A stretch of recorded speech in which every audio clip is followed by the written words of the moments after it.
جبکہ امیہ کا خیال تھا کہ فسطاس ایک نہایتی کارآمد غلام ہے جس کی قیمت زیادہ ہے اور حضرت ابو بکر صدیق رضی اللہ تعالیٰ عنہ اسے دینے سے انکار کر دیں گے، مگر آپ فوراً راضی ہو گئے۔ تو امیہ کو سخت مایوسی ہوئی اور اس نے ساتھ ہی 40 اوقیہ چاندی کی فرمائش کی۔ اسے بھی حضرت ابو بکر صدیق رضی اللہ تعالیٰ عنہ نے بخوشی ادا کر دیا۔ حضرت بلال رضی اللہ تعالیٰ عنہ کو ساتھ لے کر دربار رسالت میں حاضر ہوئے اور سارا ماجرا کہہ سنایا۔ آپ صلی اللہ علیہ وسلم نہایت ہی خوش ہوئے اور فرمایا کہ ابو بکر اس کار خیر میں مجھے بھی شریک کر دو۔ صدیق اکبر رضی اللہ تعالیٰ عنہ نے فرمایا کہ یا رسول اللہ، میں اسے خدا کی راہ میں آزاد کر چکا ہوں۔ یہ سن کر زبان رسالت سے صدیق اکبر رضی اللہ تعالیٰ عنہ کے لیے کلمہ رحمت جاری ہو گئے۔ حضرت بلال رضی اللہ تعالیٰ عنہ نے اس غلامی میں 28 سال گزار دیے، لیکن آپ چونکہ نہایتی نیک اور پاکیزہ طبیعت کے تھے، لہذا جب حضرت صلی اللہ علیہ وآلہ وسلم نے دعوت توحید دی تو آپ نے فوراً اسے قبول کر لیا، اور یوں آپ سابقون الاولون کے مقدس جماعت میں شامل ہو گئے۔ رہائی پانے کے بعد حضرت بلال ہمیشہ آپ صلی اللہ علیہ وآلہ وسلم کی خدمت میں حاضر رہتے تھے اور دل و جان سے نبی پاک صلی اللہ علیہ وآلہ وسلم کی خدمت بجا لاتے۔ آپ صلی اللہ علیہ وسلم حضرت بلال کو کسی بھی چیز کا حکم دیتے تو آپ اپنی جان بھی لڑا دیتے۔ غزوہ بدر سے لے کر غزوہ تبوک تک تمام غزوات میں شامل رہے، لیکن حضرت بلال کی اسلام کے لیے سب سے بڑی خدمت اور ان کے لیے سب سے بڑی سعادت اسلام کا سب سے پہلا مؤذن ہونا ہے۔ ہجرت کے بعد جب مسجد نبوی صلی اللہ علیہ وآلہ وسلم تعمیر ہوئی تو آپ صلی اللہ علیہ وسلم نے آپ کو اذان دینے کا ذمہ سونپا۔ آپ کی آواز نہایتی دل نشیں تھی اور اس میں ایک ایسی تاثیر تھی کہ اذان کی آواز سن کر لوگ سب کام چھوڑ چھاڑ کر مسجد کی طرف دوڑتے۔ 8 ہجری میں جب مکہ فتح ہوا تو کعبے کو بتوں سے پاک کرنے کے بعد آپ صلی اللہ علیہ وسلم نے حضرت بلال سے فرمایا کہ اے بلال، کعبے کی چھت پر کھڑے ہو کر اذان دو۔ اور یہ مبارک سلسلہ حضور صلی اللہ علیہ وآلہ وسلم کی حیات مبارکہ تک اسی محبت اور عقیدت کے ساتھ جاری رہا۔ لیکن 11 ہجری میں جب آپ صلی اللہ علیہ وسلم نے سفر آخرت اختیار کر لیا تو اس عاشق رسول صلی اللہ علیہ وآلہ وسلم پر غم کا پہاڑ ٹوٹ پڑا اور مدینے میں رہنا اب آپ کے لیے دشوار ہو گیا۔ آپ کو ہر وقت پیارے نبی صلی اللہ علیہ وآلہ وسلم کی یاد ستاتی رہتی تھی۔ آپ صلی اللہ علیہ وسلم سے آپ نے سنا ہوا تھا کہ مومن کے لیے سب سے افضل عمل جہاد فی سبیل اللہ ہے، لہٰذا آپ رضی اللہ تعالیٰ عنہ خلیفہ اول حضرت ابو بکر صدیق کی خدمت میں حاضر ہوئے اور جہاد پر جانے کی اجازت طلب کی، لیکن حضرت ابو بکر صدیق رضی اللہ تعالیٰ عنہ نے آپ کو خدا کا واسطہ دے کر کہا کہ مجھے اس بڑھاپے میں تنہا چھوڑ کر مت جاؤ۔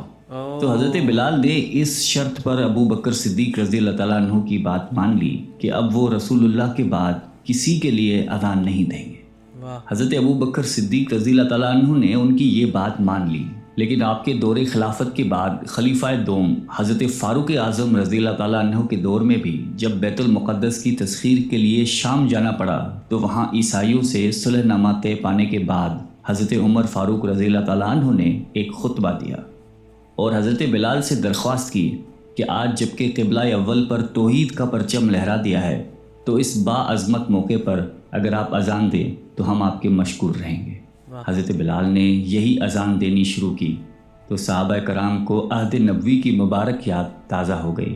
اور ان پر رخت طاری ہو گئی۔ شام کے معرکے کے بعد حضرت بلال نے شام ہی کے ایک گاؤں میں رہائش اختیار کر لی، کیونکہ مدینے میں ہر وقت آپ کو آپ صلی اللہ علیہ وسلم کی یاد ستاتی رہتی تھی۔ لیکن ایک دن آپ نے خواب میں آپ صلی اللہ علیہ وسلم کی زیارت کی۔ آپ ان سے فرما رہے تھے کہ اے بلال، کیا ابھی وقت نہیں آیا کہ تم ہماری زیارت کے لیے آؤ؟ اس خواب نے آپ کو بہت تڑپا دیا اور آپ بیتاب ہو کر فوراً مدینے روانہ ہوئے۔ مدینے پہنچ کر حضرت بلال نے روزہ اقدس پر حاضری دی اور اس درد سے روئے کہ حاضرین بھی اشکبار ہو گئے۔ وہیں حضرت امام حسن رضی اللہ تعالیٰ عنہ اور حضرت حسین رضی اللہ تعالیٰ عنہ بھی موجود تھے۔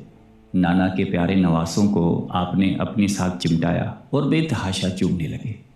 حضرت حسن رضی اللہ تعالیٰ عنہ اور حسین رضی اللہ تعالیٰ عنہ نے آپ سے اذان فجر کی فرمائش کی،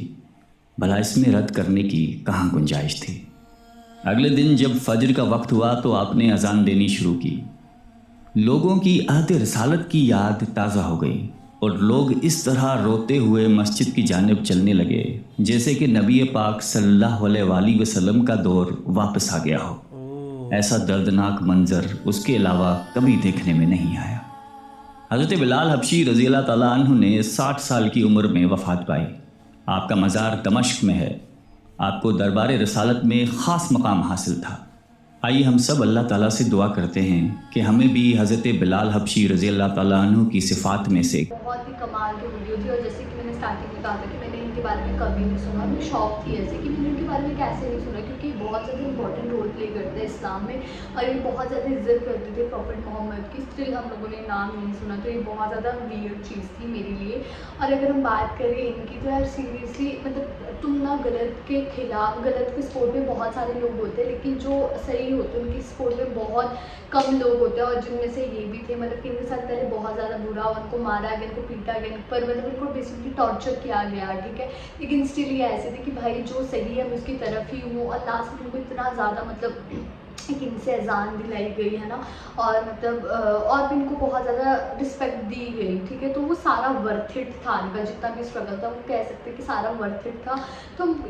تو مجھے یہ ویڈیو بہت زیادہ اچھی لگی، اور جو ان کا اسلام کے لیے اور